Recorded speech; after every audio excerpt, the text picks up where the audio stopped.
La sala de la estación Thaler Brelaba, con luces doradas cuando Daniel Carter sintió que algo no estaba bien. No fue un sonido, ni una imagen, fue una vibración leve en el suelo metálico, algo que su cuerpo notó antes de que su mente pudiera explicarlo. Estaba de pie al fondo del gran salón, vestido con el uniforme gris de la delegación humana, sosteniendo una table de comunicaciones que ya no le interesaba. Su trabajo esa tarde era simple: vigilar las frecuencias de la nave Aurora y asegurarse de que la transmisión del tratado llegara sin errores a la Tierra. Nada más. Nadie esperaba que un técnico de soporte hiciera algo importante ese día. Al frente del salón, sobre una plataforma elevada de cristal oscuro, estaba la princesa Vera Caliph. Su piel tenía un tono azulado pálido, casi plateado bajo la luz, y sus ojos eran grandes, de un color violeta intenso que parecía cambiar según el ángulo. Llevaba una túnica ceremonial bordada con hilos que brillaban como estrellas pequeñas. A su lado, el rey Doran Caliph observaba con orgullo como su hija se preparaba para firmar el documento que uniría al Imperio Vendari con la humanidad. Era un momento histórico. Después de 3 años de negociaciones, la Tierra y los Vendari estaban a punto de convertirse en aliados oficiales. Cientos de nobles, consejeros y oficiales llenaban el salón.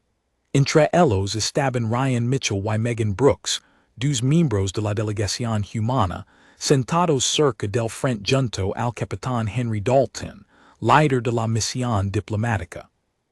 Daniel había llegado a la estación apenas 4 meses antes, elegido entre cientos de candidatos no por sus habilidades de combate ni por su experiencia diplomática, sino porque entendía sistemas de comunicación mejor que casi cualquier otra persona disponible para el viaje. Nunca se había considerado un hombre destinado a algo grande. Era, simplemente, bueno en su trabajo, y hizo la percha suficiente. Daniel no debía estar tan cerca de la plataforma. Su lugar estaba al fondo, junto a los paneles de comunicación, pero algo en su pantalón lo hizo fruncir el ceño. Una lectura de energía, pequeña, casi invisible entre los datos normales, parpadeaba en un patrón que no correspondía a ningún sistema de la ceremonia. Miró hacia la plataforma. La princesa levantaba la pluma ceremonial lista para firmar. El rey sonreía. Los consejeros aplaudían en silencio, con las manos juntas, como era la costumbre Vendari. La lectura en la pantalla de Daniel volvió a parpadear, esta vez más fuerte. No era un fallo del sistema. Era algo que se estaba cargando bajo la plataforma. Daniel no pensó en protocolos. No pensó en su rango ni en si tenía permiso para moverse. Su cuerpo simplemente reaccionó, como lo haría cualquier persona que ha trabajado años con máquinas y sabe reconocer cuando algo está a punto de fallar de la peor manera posible. Corrió. Cruzó el salón empujando a 2 consejeros que no entendieron qué pasaba. Alguien gritó algo en su idioma, sorprendido por la velocidad del humano. Daniel no se detuvo. Sus ojos estaban fijos en la princesa, que seguía con la pluma en la mano, ajna a todo. La plataforma comienza a brillar con una luz amarilla intensa bajo sus pies.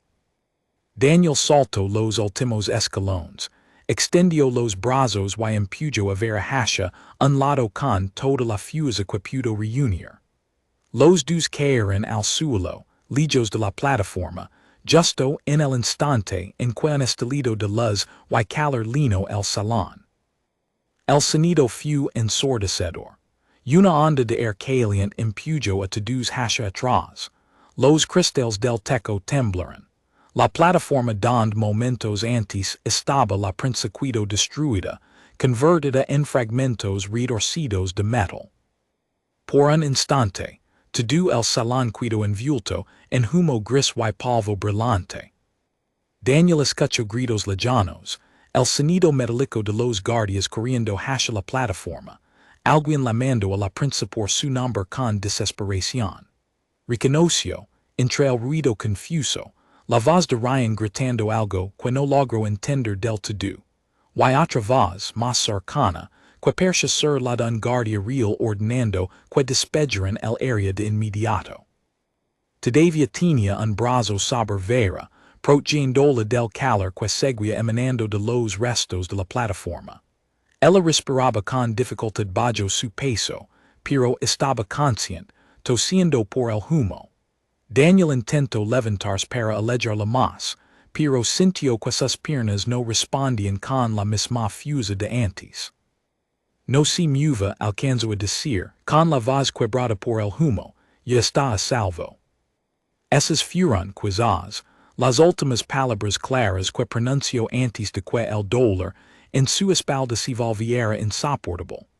El mundo a su alrededor comenzó a desenfocarse. Las voces se mezclaron en un zumbido constante, y la luz de las lámparas del techo se convirtió en manchas borrosas de color. Daniel sintió el calor en su espalda, un dolor agudo que recorrió todo su cuerpo, y luego oscuridad. Todo se volvió silencio.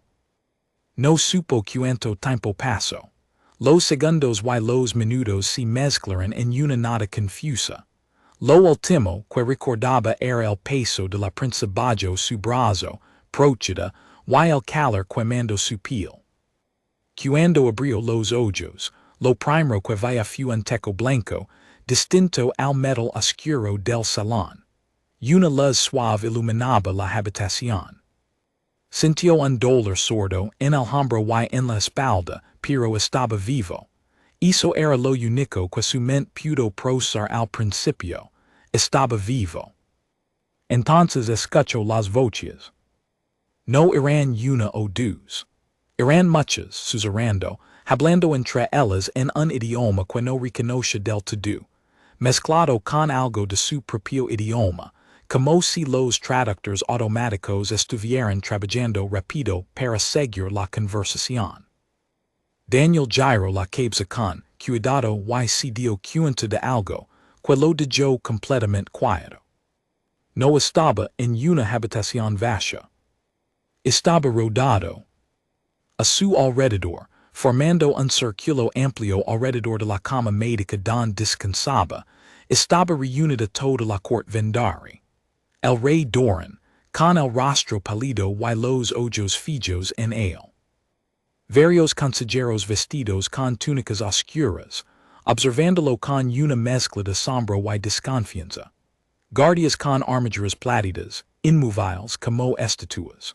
Y más al frente, casi tocando el borde de la cama, estaba Vera, con un vendage en el brazo y los ojos linos de algo que Daniel no supo identificar al principio. Nadie hablaba directamente con él. Todos parecían esperar algo, observarlo como si fuera un fenómeno imposible de explicar. Un consejero anciano, de piel grisácea y ojos hundidos, dio un paso adelante y dijo algo en vendari. El traductor en la muñeca de Daniel tardó un segundo en procesar las palabras. No debería estar despierto, tradujo el dispositivo. Nadie sobrevive a una explosión así de cerca. Ningún cuerpo vendari lo soportaría. Daniel parpadeó, todavía confundido, sintiendo el peso de cientos de miradas sobre él.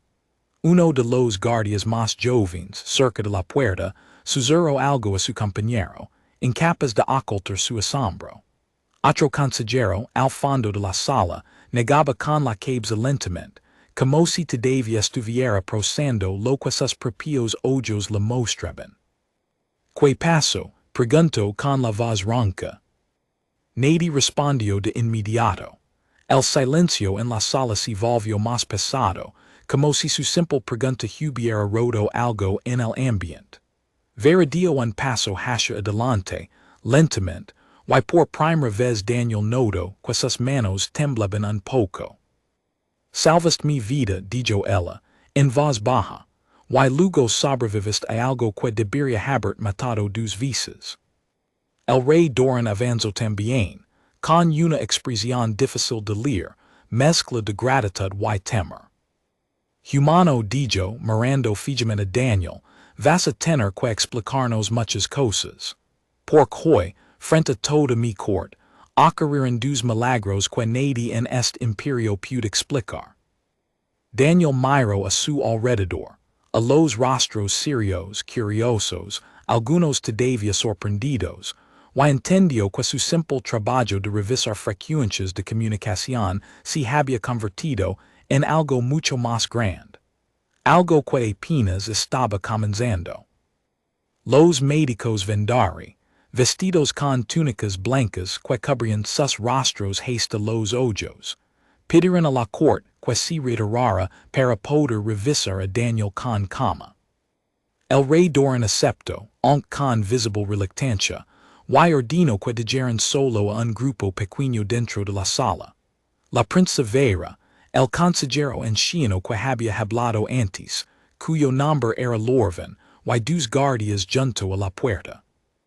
Uno de los médicos pasó un instrumento curvo cerca del pecho de Daniel. El dispositivo emitió un sonido suave y una serie de números apareció en una pantalla flotante. Sus huesos están intactos, dijo el médico, sorprendido, solo quemaduras superficiales en la espalda y un golpe en el hombro. Nada más. Lorvin se acercó un poco más, observando los números con desconfianza, como si esperara encontrar un error en la máquina. Eso es imposible, murmuró. La explosión liberó suficiente energía para derretir 3 capas de blindage de combate. Y este humano estaba a menos de 2 metros. Daniel, todavía recostado, sintió la curiosidad de todos como un peso físico sobre él. Trató de incorporarse, pero un dolor agudo en el hombro lo detuvo. No se mueva todavía, dijo el médico, ayudándolo a recostarse de nuevo. Vera se acercó a la cama, despacio, observando el vendage en el hombro de Daniel con una expresión que mezclaba culpa y gratitud. No tenías que hacer eso, dijo ella en voz baja, pudiste haber muerto. Usted también, respondió Daniel, con una sonrisa pequeña, todavía cansada. Me pareció una idea mejor que ninguno de los dos muriera. Vera no respondió de inmediato. Lo miró con una atención distinta a la que había mostrado antes, como si estuviera intentando entender algo que no encajaba en lo que sabía sobre los humanos. La puerta de la sala se abrió y entró el capitán Henry Dalton, seguido por Ryan Mitchell y Megan Brooks. Los 3 llevaban el uniforme gris de la delegación, y sus rostros mostraban una mezcla de preocupación y alivio al ver a Daniel despierto. Carter, pensamos que te habíamos perdido, dijo el capitán Dalton, acercándose a la cama. Todavía estoy aquí, capitán, respondió Daniel, aunque no estoy seguro de cómo. Ryan Mitchell se cruzó de brazos, observando las quemaduras en el hombro de su amigo con una mueca de preocupación. Corriste hacia una explosión, Daniel. Eso no estaba en tu descripción de trabajo.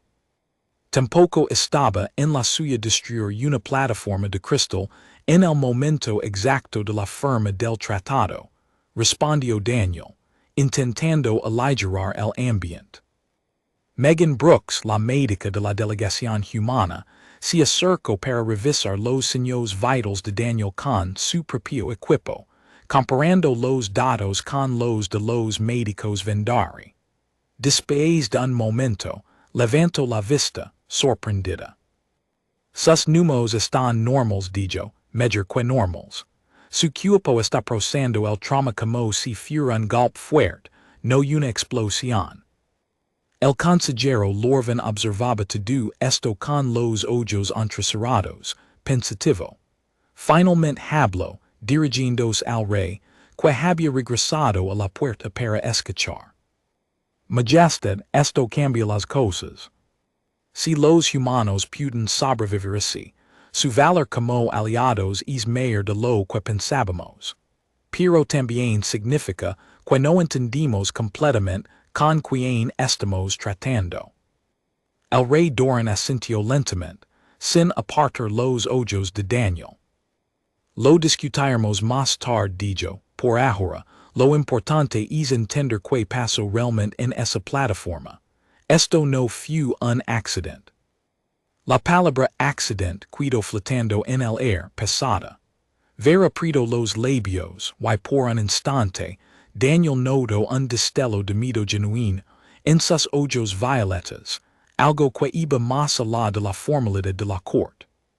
Más tarde esa misma noche, cuando los médicos finalmente lo dejaron descansar, Megan se quedó un rato más en la enfermería, revisando los registros del escáner una vez más, todavía sorprendida por lo que mostraban los datos. Quiero entender esto bien, dijo, sentándose en una silla junto a la cama. Los vendari tienen usos más largos que los nuestros, diseñados para moverse rápido, no para resistir impactos. Cuando algo los golpea con fuerza, se rompen con facilidad. Nosotros somos distintos. Nuestra estructura ósea es más densa. Nuestros músculos absorben mejor el impacto. Y cuando hay una amenaza real, el cuerpo humano libera una cantidad enorme de adrenalina que reduce el dolor durante varios minutos. Entonces fue solo suerte biológica, dijo Daniel, todavía algo mediado por los medicamentos. No exactamente suerte, respondió Megan, pensativa, es lo que somos.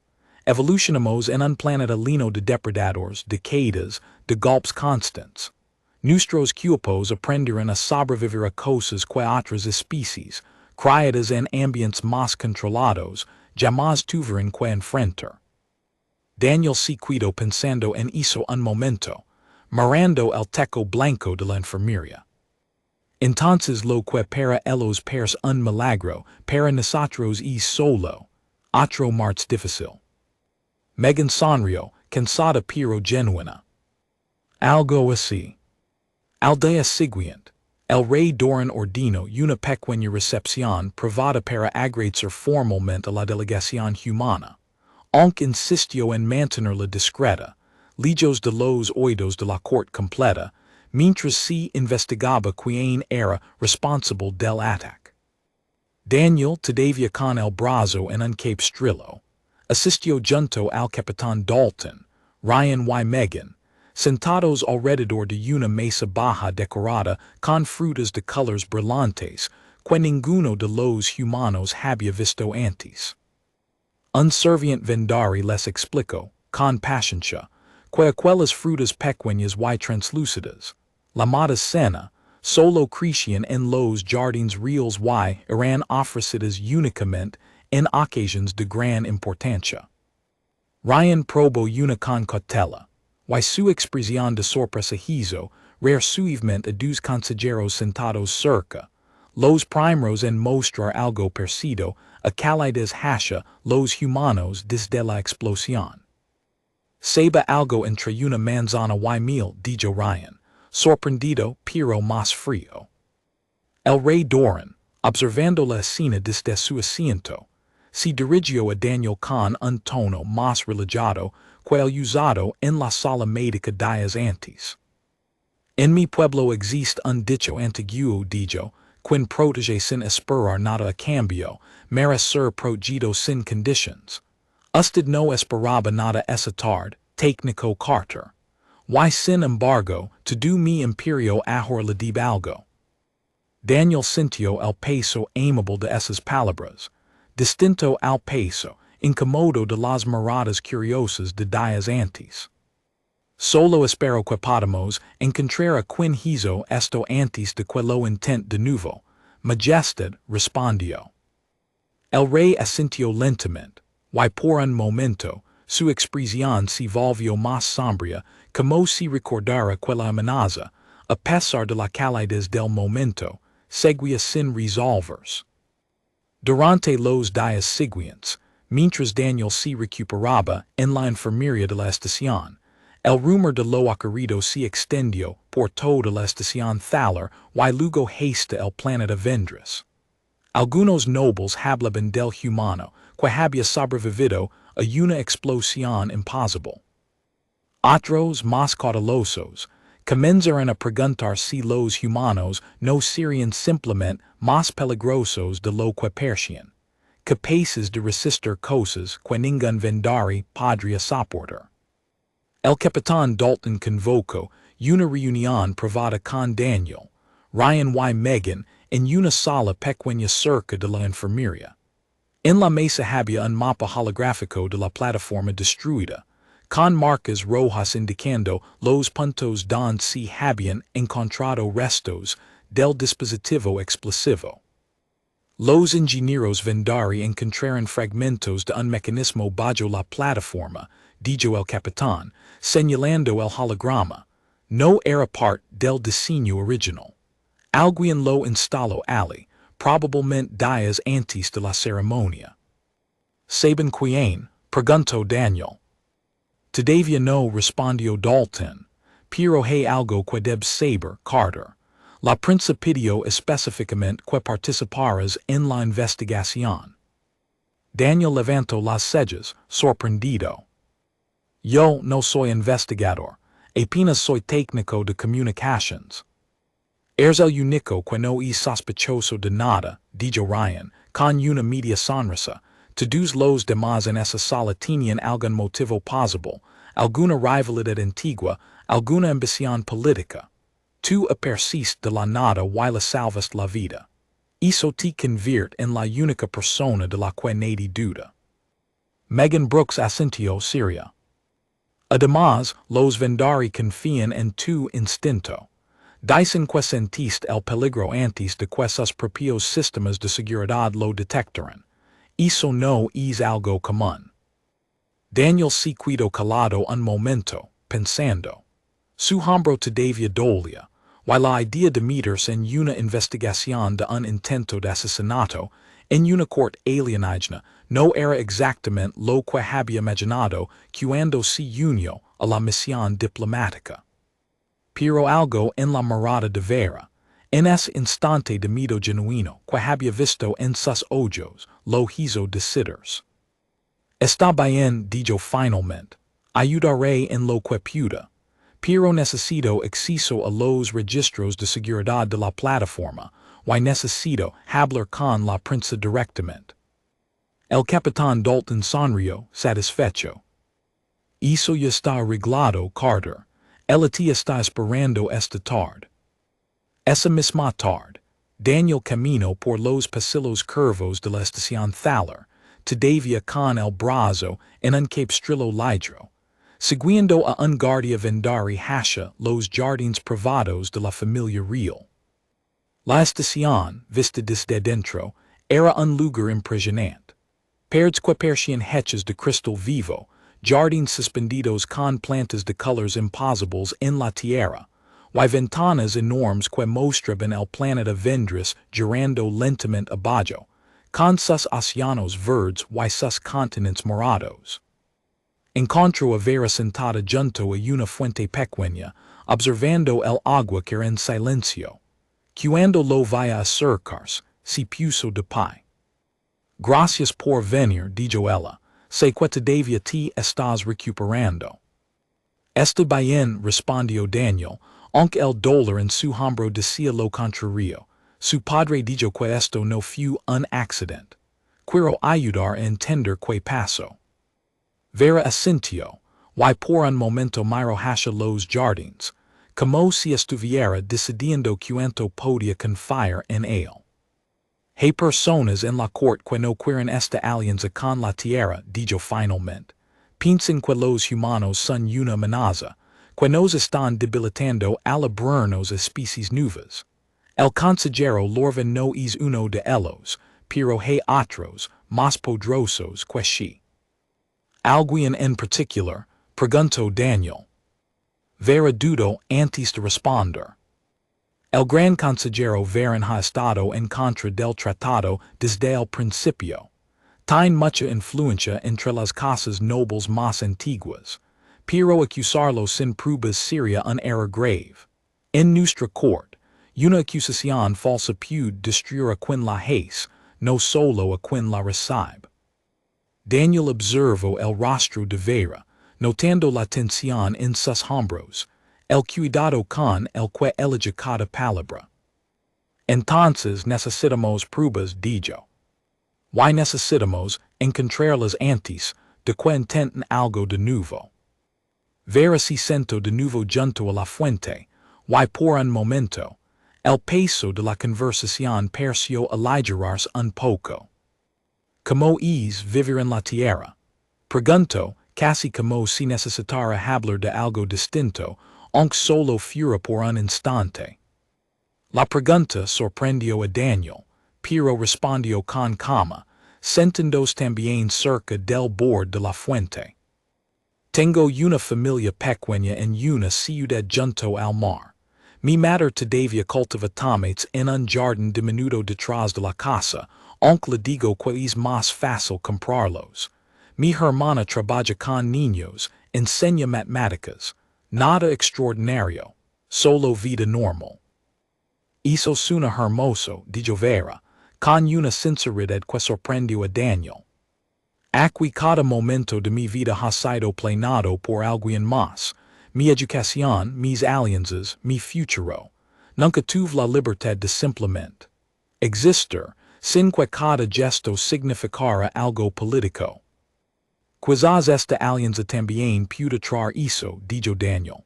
Más options, no solo entre planetas, sino para las personas que viven en ellos. Vera lo miró entonces de una forma distinta, como si esa idea no se le hubiera ocurrido antes con tanta claridad. Quizás respondió, con una sonrisa pequeña. Es un pensamiento agradable, viniendo de alguien que casi murió por protegerme apenas unos días.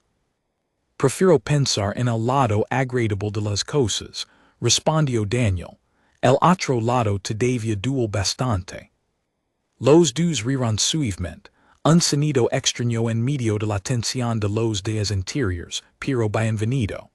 El agua de la fuente seguía cayendo entre ellos, y por un momento, la amenaza que pendía sobre la corte pareció, aunque fuera brevemente, un poco más lejana.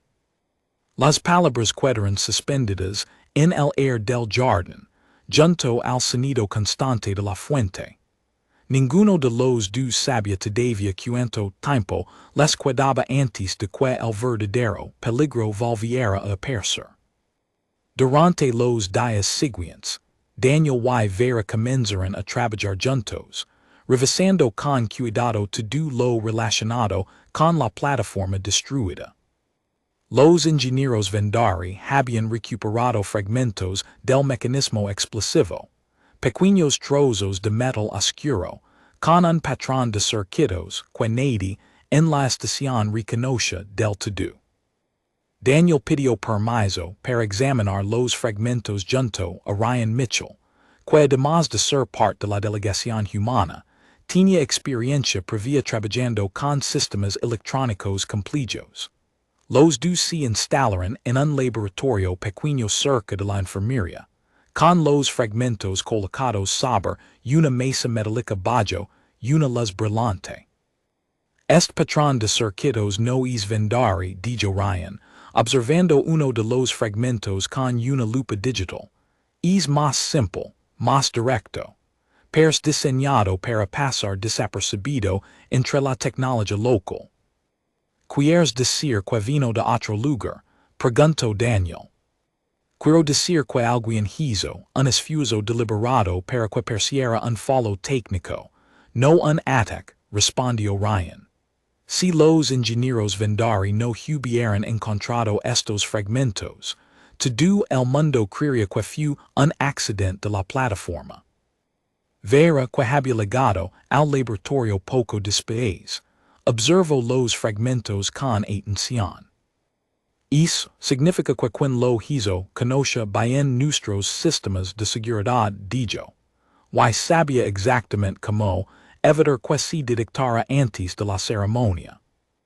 Alguien con acceso a la plataforma, añadió Daniel. Alguien con autoridad suficiente para estar cerca sin levantar sospechas.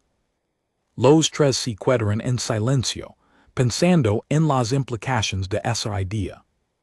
La lista de personas con ese tipo de acceso no era larga, pero tampoco era corta, y entre ellas estaba el nombre que ninguno quería decir en voz alta todavía, el gran consejero Varen. Daniel decidió que necesitaban más que sospechas. Necesitaban seguir el rastro del dispositivo, descubrir de dónde habían salido las piezas y quién las había conseguido. Propuso revisar los registros de carga de la estación, los manifestos de naves que habían llegado en las últimas semanas, buscando cualquier mención de materiales similares a los encontrados en los fragmentos. El consejero Lorven, que seguía colaborando discretamente con ellos, consiguió acceso a esos registros sin levantar sospechas, usando su posición como miembro respetado del Consejo. Pasaron horas revisando listas largas de cargamentos, hasta que Megan Brooks, ayudando con la traducción de algunos términos técnicos, encontró algo interesante. Aquí dijo, señalando una línea en el registro, una nave privada ligo hace 2 semanas, registrada bajo el nombre de un comerciante menor. El cargamento está descrito como equipo de mantenimiento estructural, pero el peso no coincide con ese tipo de material. Daniel se acercó a revisar el registro con cuidado. ¿Quién autorizó la entrada de esa nave? Lorven revisó otro documento, y su expresión se volvió más seria. La autorización leva el celo del consejero Varen. El silencio que siguió fue distinto al anterior. Esta vez, nadie dudó en decir el nombre en voz alta. Tenían un hilo que conectaba a Varen directamente con la llegada del material que probablemente se había usado para construir el dispositivo explosivo. Pero un celo de autorización no era una prueba definitiva. Varen podía argumentar fácilmente que formaba decenas de documentos similares cada semana sin revisar cada detalle. Necesitaban algo más sólido, algo que demostrara intención, no solo descuido. Daniel propuso directamente al mule de carga donde había llegado la nave sospechosa, con la idea de hablar con el comerciante registrado antes de que alguien más se enterara de que estaban siguiendo esa pista. Vera, usando su autoridad como prensa, consiguió acceso discreto a esa zona de la estación, normalmente reservada para trabajadores y personal de mantenimiento. El mule era un lugar distinto al resto de la estación, más ruidoso, más sucio, lleno de contenedores apelados y trabajadores vendari de aspecto cansado que apenas levantaron la vista al verlos pasar. Encontraron al comerciante, un hombre menor llamado Brennick, en una oficina pequeña al fondo del mule, rodado de papeles y registros antiguos. Al principio, Brennick negó saber nada sobre el contenido real del cargamento, repitiendo que solo había prestado su nombre para el registro a cambio de una suma considerable de créditos. Pero cuando Daniel mencionó, con como pero firmeza, que la prensa personalmente estaba investigando el asunto, el hombre palideció. Yo no sabía que levaba esa nave, dijo, con la voz temblorosa.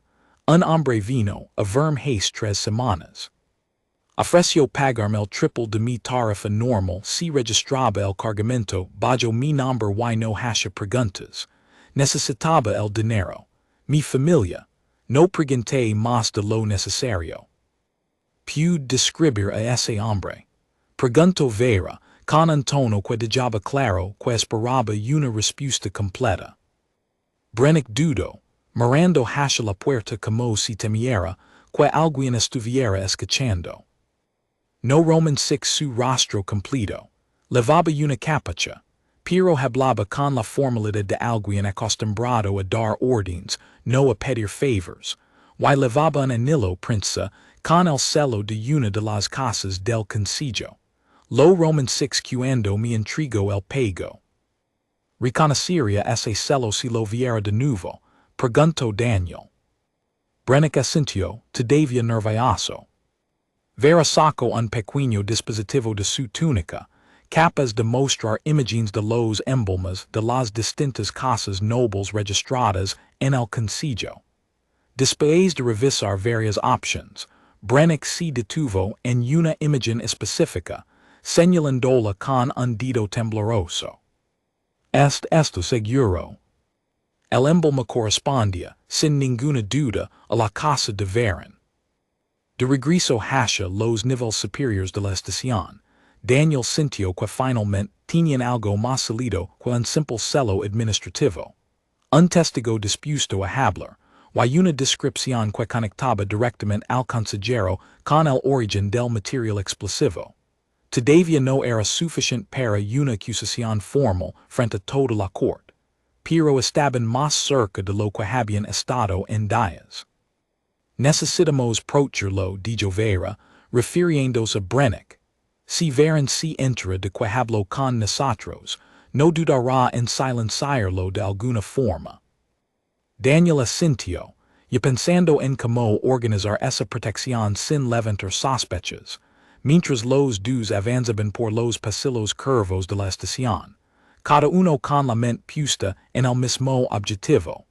Detener a un hombre que parecía dispuesto a destruir cualquier cosa que se interpusiera en su camino. Vera propuso una idea arriesgada, organizar una reunión informal con Varen, una cena privada donde pudieran observar su comportamiento de cerca, sin que él supiera que estaba siendo investigado. Daniel no estaba convencido de que fuera buena idea, pero entendía que la prensa conoce las reglas de su propia corte mejor que él. La cena se realizó 2 días después, en una sala privada con vista al planeta Vendras. Varen ligó vestido con una túnica oscura bordada con símbolos plateados, su rostro arrugado mostrando una sonrisa cuidadosamente calculada al ver a Daniel sentado junto a la prensa. El humano famoso, dijo Varen, tomando asiento, toda la estación habla de usted.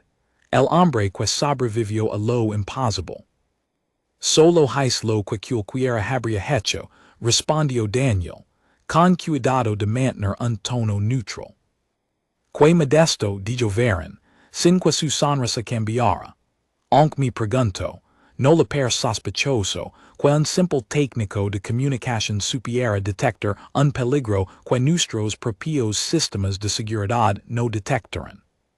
La pregunta levaba un filo escondido, una acusación disfrazada de curiosidad. Daniel sintió la tensión en el aire, pero respondió con calma. Supongo que mi trabajo me hace prestar atención a los detalles, lecturas de energía extrañas, patrons que no encajan, es parte de revisar comunicaciones todo el día. Varen lo observó por un momento más, y luego dirigió su atención hacia Vera. Prensa, espero que entienda que muchos en el concilio seguimos preocupados por esta alianza, no por desconfianza hacia usted, sino por el bienestar de nuestro pueblo. Los cambios rápidos rara vez terminan bien. El cambio que propone mi padre no es rápido, consejero, respondió Vera, con firmeza. Han pasado 3 años de negociaciones cuidadosas. Y este ataque, si quien sea el responsable, no detendrá el proceso. La cena continuó con una conversación tensa pero cortés, sin que Varen revelara nada directamente incriminatorio. Sin embargo, hacia el final de la velada, mientras se despedían, Daniel notó algo. La forma en que Varen miró hacia los guardias junto a la puerta, un gesto breve, casi imperceptible, que parecía una señal silenciosa. Esa misma noche, mientras Daniel caminaba de regreso a su habitación junto a Ryan, sintió de nuevo esa misma sensación extraña que había sentido antes de la explosión en la ceremonia. Una vibración leve, un sonido fuera de lugar entre el ruido normal de la estación. Escuchaste eso, preguntó deteniéndose en el pasillo. Ryan se detuvo también, escuchando con atención. No escuchó nada raro. Pero Daniel ya estaba mirando hacia un conducto de ventilación cercano, donde una luz pequeña parpadeaba de forma irregular. Corrió hacia el conducto, lo abrió confusa, y encontró dentro un dispositivo pequeño, similar en diseño a los fragmentos que habían examinado en el laboratorio, pero entero esta vez todavía activo. Alejate, gritó Daniel, empujando a Ryan hacia atrás mientras él mismo retrocedía. El dispositivo emitió un destello de luz, pero esta vez, gracias a la advertencia temprana, los guardias cercanos lograron celar el pasillo con un campo de contención antes de que la energía se liberara por completo. La explosión quedó contenida dentro del conducto, sin causar daños graves más allá de algunas chispas y humo. Cuando todo terminó, Daniel se quedó parado en el pasillo, respirando con dificultad, mirando los restos humeantes del segundo dispositivo. Estaba en el pasillo que leva a las habitaciones de la prensa, dijo uno de los guardias, revisando el área con un escáner.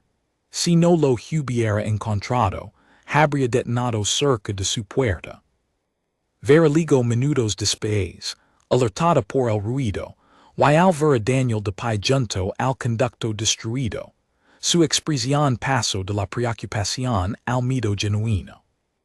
Otra vez dijo en voz baja, quien hizo esto no se va a detener.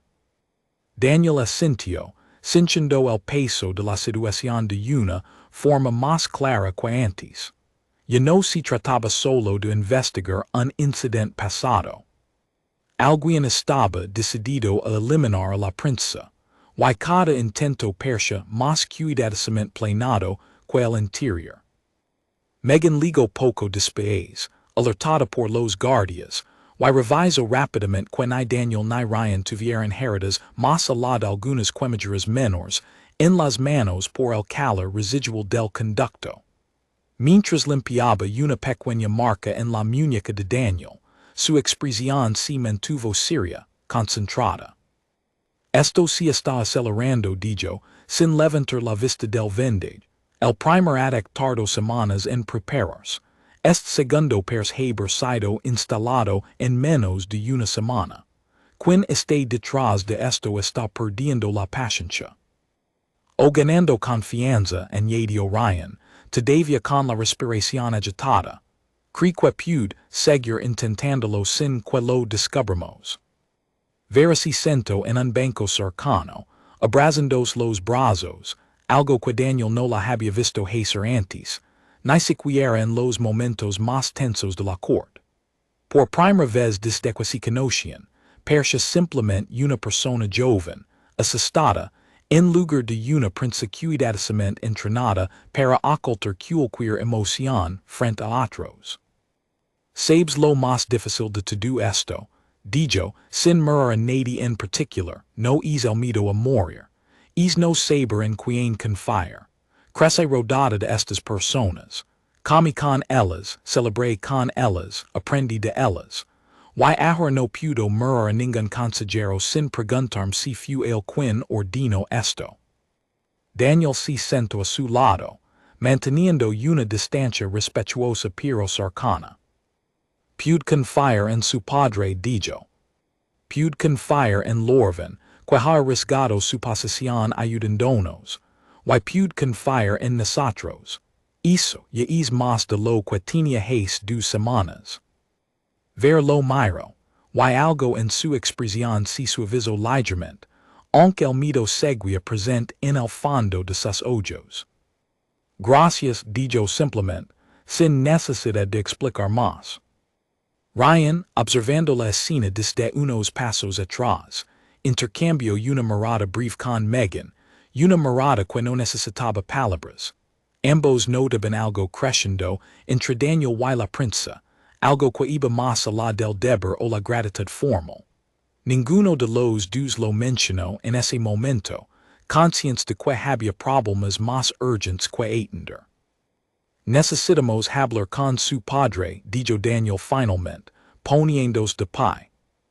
Y necesitamos hacerlo ahora, antes de que decidan intentarlo de nuevo. El rey Doran escuchó el report del segundo dispositivo con el rostro tenso, las manos apretadas sobre los brazos de su trono. El consejero Lorvan estaba presente, junto con el capitán Dalton, Daniel, y Vera, que se mantenía de pie cerca de su padre, decidido a participar en la conversación en lugar de quedarse al margen. Dos ataques en menos de 2 semanas, dijo el rey, con voz grave, y ambos dirigidos a mi hija. Esto ya no puede ignorarse ni manjarse en silencio. Majestad, dijo Lorvan, tenemos un indicio fuerte que apunta hacia el consejero Varen.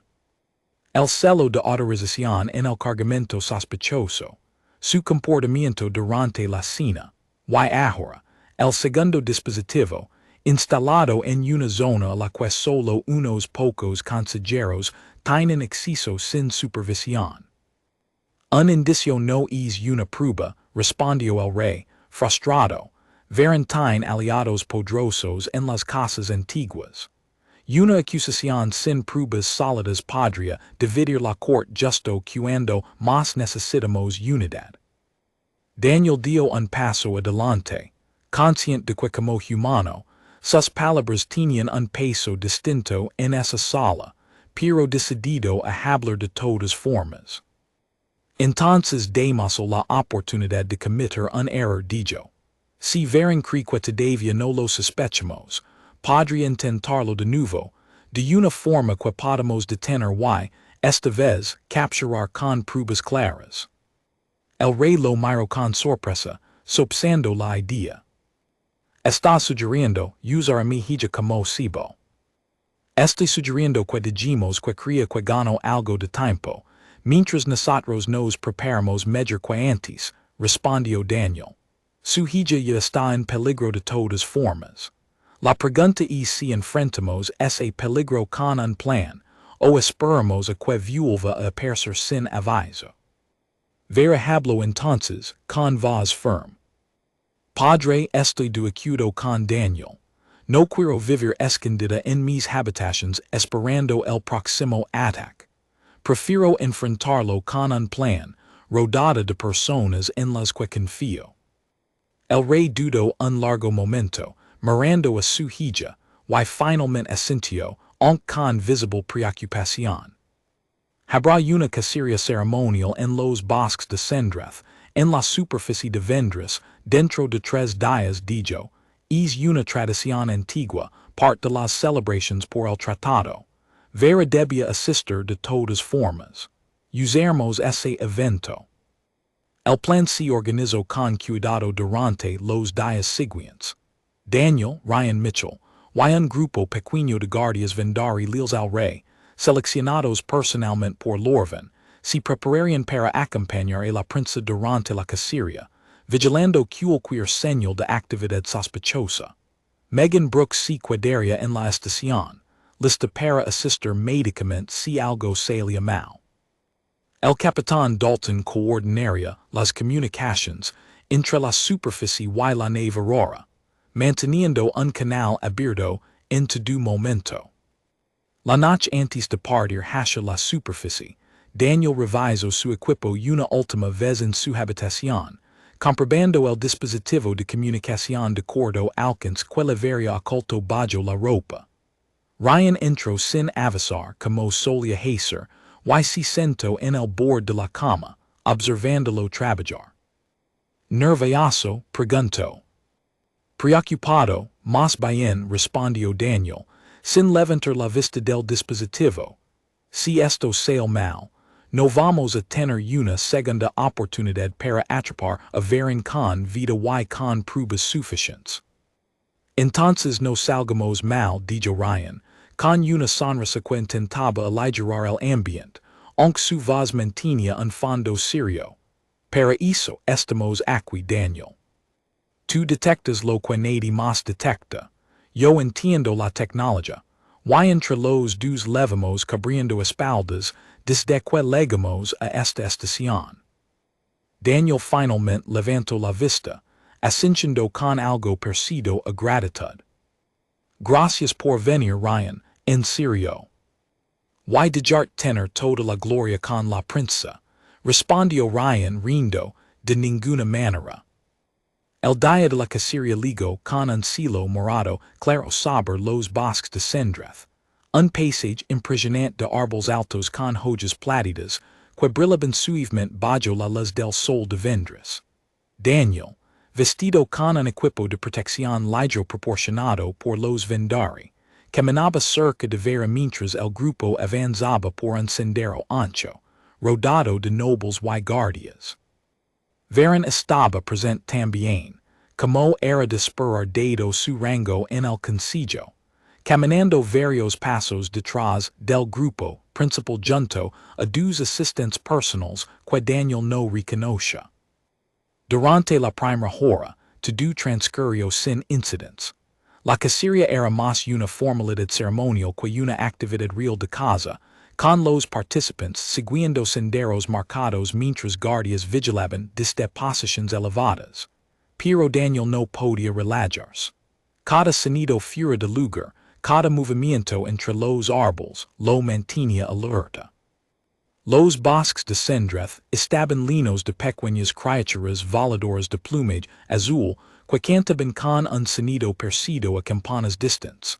Y varios nobles se detenían cada tanto para admirarlas, parte de la tradición de la cacería que, en realidad, rara vez involucraba capturar algo. Vera caminaba con la espalda recta, saludando a cada noble que se acercaba a presentar sus respetos, manteniendo una calma exterior perfecta que solo Daniel, caminando cerca de ella, podía notar que le costaba un esfuerzo enorme. En un punto del sendero, Vera se acercó brevemente al grupo principal, intercambiando palabras formales con el rey sobre la belleza del bosque y la importancia de mantener viva la tradición. Daniel observó cada gesto del consejero con atención, buscando cualquier señal que confirmara sus sospechas, pero Vera se mantuvo impecable, cordial, sin mostrar ni una grieta en su actuación. Fue justo después de ese intercambio, cuando el grupo continuó avanzando, que Daniel notó algo extraño. Un guardia que normalmente caminaba cerca del frente había cambiado de posición sin razón aparente, acercándose más al lado donde caminaba Vera. Lo observó con disimulo durante varios minutos, listo para reaccionar, hasta que el guardia simplemente se detuvo a ajustar una correa de su equipo y volvió a su posición original. Una falsa alarma, pero suficiente para mantener el corazón de Daniel latiendo confuso durante el resto del trayecto. Fue Ryan quien notó algo primero esta vez, algo real. Daniel dijo en voz baja, tocando su brazo, mira hacia la izquierda, entre esos árboles. Los dos asistentes de Vera se separaron del grupo hace unos minutos.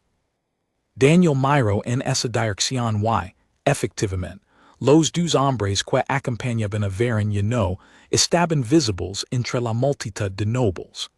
Avisó discretamente a uno de los guardias leales, que transmitió la información por un canal seguro. Minutos después, uno de los guardias que vigilaba desde una posición elevada reportó haber visto a los dos asistentes moviéndose hacia un punto del sendero por donde el grupo principal pasaría pronto, cargando un equipo que no correspondía a la cacería. Daniel actuó rápido. Se acercó a Vera y, sin levantar la voz para no alarmar a toda la comitiva, le susurró la situación. Necesitamos cambiar de ruta, ahora. Vera, entrenada desde niña en el protocolo de la corte pero también lo suficientemente inteligente para reconocer el peligro real cuando lo vea. Asintió de inmediato y avisó a su guardia personal, alegando un cambio espontáneo de planes relacionado con la tradición ceremonial. El grupo principal se desvía hacia un sendero alternativo, mientras los guardias leales se adelantaban discretamente hacia el punto donde se había visto a los asistentes de Varen. Daniel y Ryan los siguieron de cerca, junto con dos guardias adicionales. Encontraron a los dos hombres terminando de colocar un dispositivo similar a los anteriores. Esta vez oculto bajo una roca junto al sendero original, programado para activarse cuando el grupo pasara cerca. No se mueven, gritó uno de los guardias Vendari, con su arma apuntando hacia los dos hombres.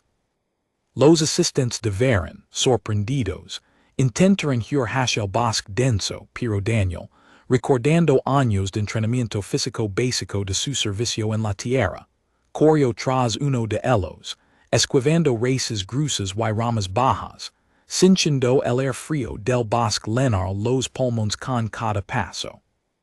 El hombre que perseguía tropezó con una piedra cubierta de musgo, y Daniel aprovechó el instante para alcanzarlo, sujetándolo contra el suelo sin causar daño grave, mientras el hombre forcejeaba inútilmente bajo su peso hasta que los guardias llegaron para asegurarlo.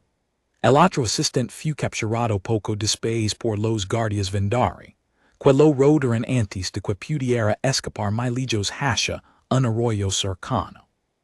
Suéltenme, gritó uno de los capturados, mientras los guardias lo levantaban del suelo. No saben con quién están tratando. Al contrario, respondió Daniel, todavía recuperando el aliento.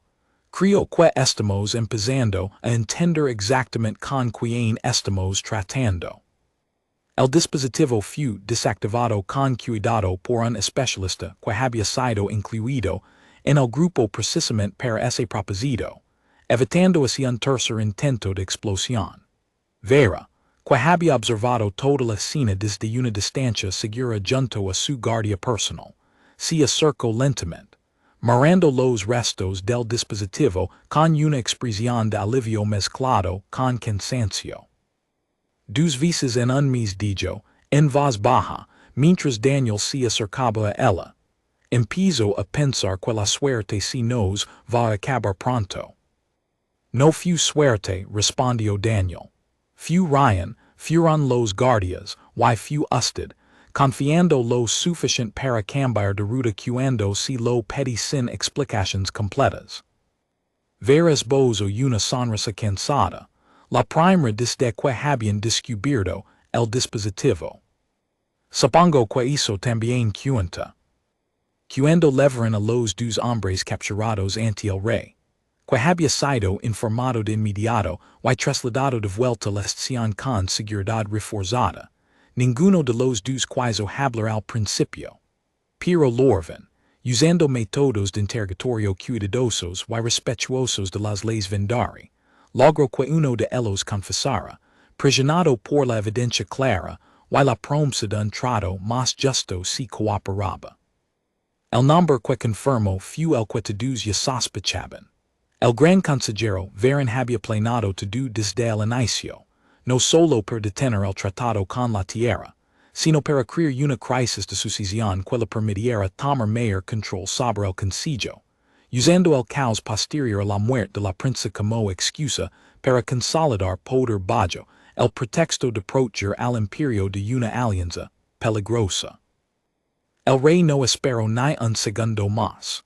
Ordenó a un grupo de guardias dirigirse de inmediato a las habitaciones de Varen, mientras él mismo, acompañado por Lorvin, Daniel y Vera, los seguía un paso más rápido del que Daniel había visto usar al monarca en toda su estadia en la estación.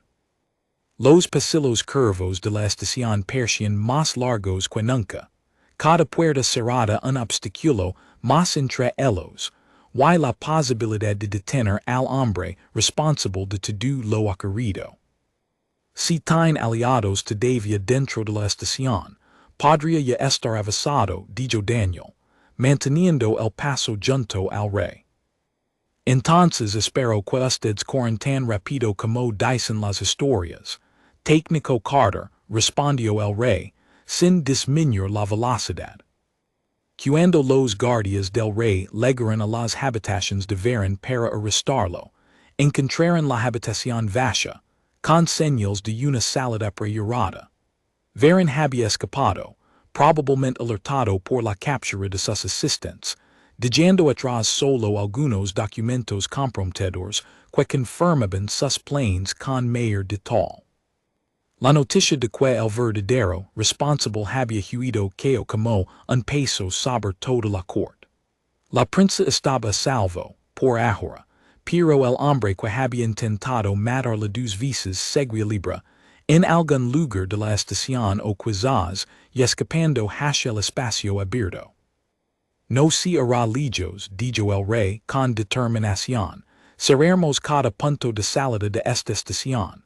Lo encontraremos.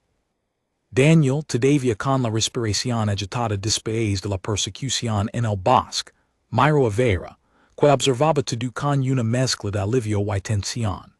Sabía que el peligro no había terminado completamente, no hasta que Varen fuera encontrado, pero por primera vez desde la explosión inicial, sintió que estaban más cerca de resolver todo este asunto de una vez por todas. En la nave Aurora, el capitán Dalton recibió la noticia a través de un canal seguro, y de inmediato ordenó reforzar la vigilancia alrededor de la zona de acoplamiento.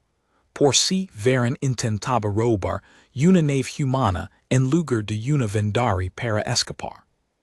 Megan, que había permanecido en la enfermería de la estación durante toda la cacería, escuchó el report con el ceño fruncido, preparando de inmediato un kit médico de emergencia por si la situación empeoraba antes de resolverse. Dos intentos fallidos no van a detenerlo si de verdad cree en lo que está haciendo, dijo Megan, hablando por el canal con Daniel mientras regresaba hacia la estación. Los hombres que actúan por miedo suelen ser más peligrosos cuando se sienten arrinconados, no menos. Lo tendré en cuenta, respondió Daniel, revisando el bosque a su alrededor una última vez antes de subir a la nave de transporte, que los llevaría de vuelta a la estación Thaler. La estación Thaler entró en un estado de alerta silenciosa. Los guardias del rey cerraron cada puerta de acceso a las naves, cada conducto de transporte, cada salida posible hacia el espacio. Mientras tanto, Daniel, Ryan y un grupo reducido de guardias leales se dividieron para revisar las zonas menos vigiladas de la estación, lugares donde alguien con la influencia de Varen podría esconderse sin levantar sospechas de inmediato. Daniel recordó algo que Vera había mencionado días antes, casi de paso. Los antiguos túneles de mantenimiento bajo los jardines reales, construidos siglos atrás y rara vez usados desde que la estación moderna se había completado. Eran lugares olvidados, perfectos para alguien que conociera bien la estructura interna del lugar, como sin duda la conocía un consejero con décadas de experiencia en la corte. Vale la pena revisar, dijo Daniel a Ryan, mostrando un mapa antiguo que Lorvan había conseguido de los archivos. Si yo quisiera desaparecer sin ser visto, empezaría por ahí. Los dos, junto con dos guardias Vendari, descendieron hacia los túneles a través de una entrada oculta cerca de la fuente donde Daniel había hablado con Vera días antes. El aire allí abajo era más frío, húmedo, y la luz de sus dispositivos portátiles apenas alcanzaba para iluminar el camino estrecho entre tuberías antiguas y paneles de control olvidados. El polvo acumulado durante siglos cubría cada superficie, y en algunos tramos las paredes mostraban grietas profundas, recuerdo de una época en que la estación todavía se construía con métodos más rudimentarios. Daniel avanzaba con cuidado, atento a cada sombra, mientras Ryan cubría la retaguardia con uno de los guardias, y el otro guardia se mantenía a la cabeza del grupo, escaneando el camino con un dispositivo de detección de movimiento. En un punto, el túnel se dividía en tres pasillos distintos, sin ninguna señal clara de cuál seguir. Daniel se detuvo, observando el mapa antiguo bajo la luz tenue de su dispositivo, tratando de calcular cuál de los caminos levaba más directamente hacia los muelles de naves pequeñas. El de la derecha, dijo finalmente, señalando un pasillo más estrecho que los otros dos. Conecta con la zona donde Lorvan dijo que había compartimentos olvidados de naves antiguas. Nadie discutió la decisión. El tiempo era demasiado valioso para dudar. Después de avanzar varios minutos en silencio, escucharon un sonido adelante. Pasos apresurados, alguien moviéndose con torpeza por un pasillo que no estaba diseñado para usarse con frecuencia. Daniel hizo una señal con la mano, while el grupo avanzó con más cautela, hasta llegar a una sala más amplia donde encontraron a Varen, sin su túnica ceremonial, vestido con ropa simple, claramente preparándose para extraer una pequeña nave de escape oculta en un compartimento que pocos conocían. Consejero Varen, dijo uno de los guardias Vendari, con voz firme, queda detenido por orden directa del rey. Varen se giró, sorprendido, y por un momento su expresión calculadora se quebró, mostrando algo más parecido al pánico. No entienden lo que están haciendo, dijo, retrocediendo hacia la nave. Esta alianza con la tierra destruirá todo lo que nuestro pueblo ha construido durante generaciones. Yo solo intentaba approachar. Intentaba matar a una joven que no le había hecho nada, dos veces interrumpió Daniel, dando un paso adelante. Eso no es approachar a nadie. Eso es solo miedo disfrazado de propósito. Varen miró a Daniel con desprecio, pero también con algo de sorpresa, como si no esperara que un humano le hablara con tanta claridad. Usted no entiende nuestra historia, humano. No tiene derecho a juzgar nuestras decisiones. Quizás no entienda toda su historia, respondió Daniel, con calma, pero entiendo perfectamente lo que significa poner explosivos cerca de gente inocente para conseguir poder. Eso lo entiendo en cualquier idioma. Varen, al verse rodado sin posibilidad real de escape, finalmente bajó los hombros, derrotado. Los guardias se acercaron y lo sujetaron sin necesidad de usar fuerza excesiva, levándolo de vuelta hacia la superficie de la estación para presentarlo ante el rey. La noticia de la captura se extendió rápidamente por toda la corte. Esa misma noche, se organizó una audiencia formal donde Varen, frente al rey, los consejeros y representantes de la delegación humana, fue obligado a escuchar la lectura completa de las pruebas en su contra. Los registros de carga, la confesión de sus asistentes, los documentos encontrados en su habitación, y el testimonio directo de Daniel sobre lo ocurrido en los túneles. Lorvan presentó cada documento con la precisión de alguien que había dedicado semanas enteras a reunir cada pieza del caso, sin dejar espacio para dudas razonables. Cuando terminó, llamó a Brennick el comerciante, que entró a la sala visiblemente nervioso ante la mirada de tantos nobles, pero que repitió con voz firme la descripción del hombre encapuchado y el celo que había visto en su anillo. Al escuchar el testimonio, un murmullo recorrió la sala, el sonido de docenas de nobles comprendiendo, finalmente, la magnitud completa de lo ocurrido. Varen no negó nada. En su lugar, habló largamente sobre su miedo genuino hacia un futuro donde su pueblo dependiera demasiado de especies nuevas y desconocidas, sobre tradiciones que se amenazadas, sobre un orgullo herido que, con el tiempo, se había convertido en algo mucho más oscuro de lo que él mismo, quizás, había planeado al principio. Pensé que estaba salvando a mi pueblo de un error, dijo, con la voz cansada de alguien que finalmente dejaba de fingir. Ahora entiendo que solo estaba protegiendo mi propio miedo a perder el lugar que ocupaba. Algunos consejeros, antiguos aliados de Varen en su postura contra la alianza, badgeran la morada, incomodos, conscientes de que sus propias palabras de duda hacia los humanos, aunque nunca llegaran a la violencia, habían alimentado el ambiente que Varen usó para justificar sus acciones. El rey Doran escuchó todo con paciencia, y al final, dictó su sentencia.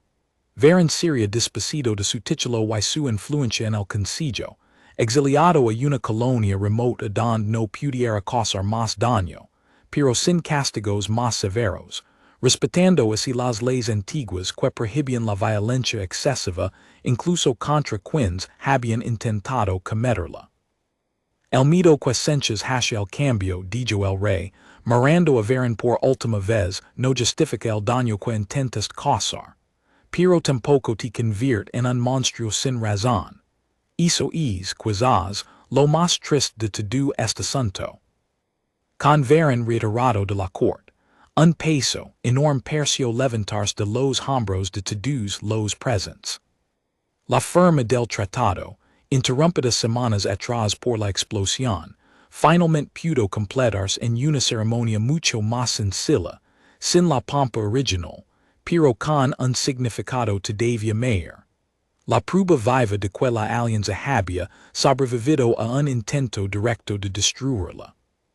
Vera firmó el documento esta vez sin ningún incidente, con el rey a su lado y toda la corte observando en silencio respetuoso. Daniel estaba presente también, esta vez sentado entre la delegación humana, y no como un técnico desconocido al fondo de la sala, sino como una figura reconocida por toda la corte vendari. Durante la celebración que siguió, el rey también llamó a Ryan y a Megan para agradecerles personalmente, reconociendo el papel que ambos habían jugado. Ryan por su trabajo analizando los fragmentos del dispositivo, y Megan por su ayuda constante durante toda la investigación y por cuidar de Daniel en cada momento difícil. Ryan, normalmente reservado, no pudo evitar sonreír ampliamente al recibir un pequeño emblema vendari como muestra de gratitud, algo que prometió guardar para siempre. Nunca pensé que terminaría siendo parte de una historia como esta, le dijo a Megan, observando el emblema entre sus manos. Pensé que solo vendríamos a firmar papeles y volver a casa. Las mejores historias rara vez avisan antes de empezar, respondió Megan, sonriendo. Después de la ceremonia, mientras los nobles celebraban en los jardines de la estación, Vera se acercó a Daniel, que observaba el planeta Vendris a través de una ventana enorme, con sus océanos verdes brillando bajo la luz distante de su sol. El sonido de la música y las conversaciones llegaba apagado desde los jardines, mezclado con el zumbido suave de los sistemas de la estación. Daniel notó el reflejo de las luces de la celebración en el cristal de la ventana, superpuesto sobre las nubes lejanas del planeta abajo, como si dos mundos distintos se encontraran por un instante en la misma superficie de vidrio. Mi padre quiere ofrecer un título honorífico, dijo ella, parándose a su lado, algo que reconozca formalmente lo que hiciste por nuestra familia y por esta alianza. Daniel sonrió, un poco incómodo con la idea. No hice esto por un título. Lo sé, respondió Vera, con una sonrisa pequeña. Por eso creo que te lo mereces más que cualquier otra persona que lo haya pedido. Los dos se quedaron en silencio un momento, observando juntos el planeta abajo, las luces lejanas de las ciudades vendari parpadeando como estrellas pequeñas sobre la superficie morada. ¿Qué harás ahora? Preguntó Vera finalmente. La misión diplomática continuará, pero supongo que tu trabajo aquí, como técnico de comunicaciones, ya no es exactamente lo mismo que era antes. Suppongo que no, respondió Daniel, pensativo, pero no me importa. Encontré algo en este lugar que no esperaba encontrar cuando subí a esa nave hace meses. ¿Y qué es eso? Preguntó ella, mirándolo directamente. Daniel la miró también, sintiendo por primera vez que podía hablar con total honestidad, sin el peso de protocolos ni títulos entre ellos. Un propósito dijo, y quizás algo más que todavía es aprendiendo a nombrar. Vera dio un paso más cerca, sin apartar la mirada. En mi pueblo decimos que las cosas más importantes nunca se nombran rápido. Se descubren con el tiempo, como quien aprende un idioma nuevo, una palabra la vez. Entonces tendremos tiempo, dijo Daniel, con una cama que sorprendió incluso a él mismo, porque esta alianza va a durar bastante. Vera no respondió con palabras. Simplemente sonrió, una sonrisa genuina, distinto a todas las sonrisas formales que Daniel había visto en ella durante semanas de ceremonias y protocolos, y los dos se quedaron allí, contemplando juntos un futuro que, apenas unas semanas antes, había estado a punto de no existir. Meses después, cuando la nave Aurora regresó a la estación Thaler en una de sus visitas regulares como parte del intercambio diplomático y establecido entre ambos pueblos, Daniel ocupaba un puesto nuevo, enlace permanente entre la Tierra y el Imperio Vendari, un título que había aceptado finalmente, no por orgullo, sino porque entendía que su trabajo apenas había comenzado. Lorvin, ahora con un papel más importante en el Consejo, lo recibió con una calidez que pocos meses antes habría parecido imposible entre un humano y un consejero Vendari. Vera, por su parte, había comenzado a viajar ocasionalmente a la Tierra, aprendiendo sobre el planeta que tanto le había descrito Daniel junto a la fuente de los jardines reales, descubriendo sabores, paisajes y costumbres tan distintas a las suyas como fascinantes. Cada visita parecía acortar, poco a poco, la distancia que separaba dos mundos que apenas un año antes ni siquiera se conocían. La alianza entre la Tierra y el Imperio Vendari se convirtió, con el tiempo, en una de las más fuertes de toda la región, recordada en ambos pueblos como un símbolo de lo que dos especies distintas podían lograr cuando eligen confiar una en la otra, incluso después de que alguien intentara destruir esa confianza desde dentro. Y en el corazón de esa historia, siempre quedaría el recuerdo de un simple técnico de comunicaciones que, sin pensarlo dos veces, corrió hacia una explosión para salvar a una desconocida, y que despertó después frente a toda una corte alienígena, sin saber todavía que acababa de cambiar el destino de dos mundos enteros.